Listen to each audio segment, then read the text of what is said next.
Hello friends, welcome to my channel. Friends, NTR Bharosa pension పథకానికి సంబంధించి మనకి సెప్టెంబర్ 1వ తేదీన పెన్షన్ అనేది ఇవ్వాల్సిన పెన్షన్ మనకి ఆగస్టు 31వ తేదీన ఇస్తారనే న్యూస్ అయితే వస్తుంది కదా. అది రియలా ఫేక్ అనే దాని గురించి అయితే వీడియోలో తెలుసుకుందాం. వీడియోని అయితే అక్కడ స్కిప్ చేయకుండా వినండి.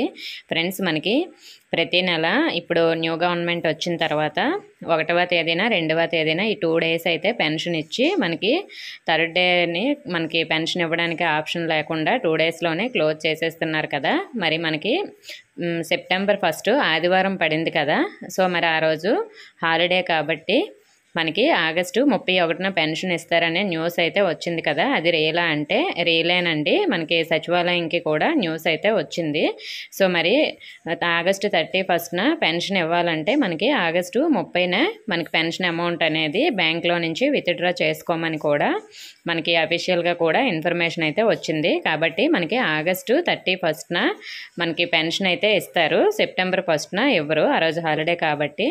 అలాగే సెప్టెంబర్ 2న కూడా మనకి పెన్షన్ అమౌంట్ మిగిలిన వారికి ఇస్తారు. అంటే ఆగస్టు 31న ఎవరైతే తీసుకోలేదో అటువంటి వారందరికీ సెప్టెంబర్ 2న అయితే మనకి ఇస్తారు మిగిలిన వారికి. ఇంకా సెప్టెంబర్ 2తో పెన్షన్ అనేది క్లోజ్ అయిపోతుంది యాప్ ఈవినింగ్తో. కాబట్టి మీరు ఆగస్టు 31న సెప్టెంబర్ 2న తీసుకోండి పెన్షన్ ఈ 2 డేస్లోనే. ఇంకా మరి మనకి సెప్టెంబర్ 3కి అయితే పెన్షన్ ఇవ్వడానికి కూడా ఆప్షన్ ఉండదు, లాగిన్ క్లోజ్ అయిపోతుంది. కాబట్టి ఈ న్యూస్ అయితే రియలేనండి, ఫేక్ అయితే కాదు. ఓకే ఫ్రెండ్స్, ఇన్ఫర్మేషన్ ఇస్తే వీడియోని లైక్ చేయండి, మీ ఫ్రెండ్స్కి షేర్ చేయండి, మన ఛానల్ సబ్స్క్రైబ్ చేసుకోండి. Thank you for watching.